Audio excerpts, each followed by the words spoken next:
कार्तिक पौर्णिमा, ज्याला त्रिपुरारी पौर्णिमा किंवा देवदिवाळी असेही म्हणतात, हा एक महत्त्वाचा हिंदू सण आहे जो कार्तिक महिन्याच्या पौर्णिमेला साजरा केला जातो. या दिवशी भगवान शिवाने त्रिपुरासूर राक्षसाचा वध केला, म्हणून याला त्रिपुरारी पौर्णिमा म्हणतात. या दिवशी स्नान, दान, दीपदान करण्याचे खूप महत्त्व आहे. कार्तिक पौर्णिमेचे महत्त्व. त्रिपुरासुराचा वध. भगवान शिवाने त्रिपुरासूर नावाच्या राक्षसाचा वध केला, ज्यामुळे देवतांना त्यांच्या त्रासातून मुक्ती मिळाली. या घटनेच्या स्मरणार्थ हा दिवस साजरा होतो.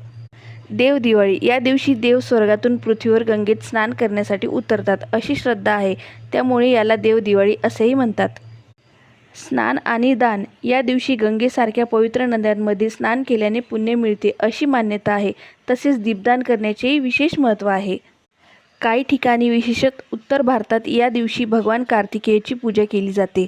या दिवशी घरात आणि मंदिरात दिव्यांची आरास केली जाते. नदीमध्ये दीपदान केले जाते.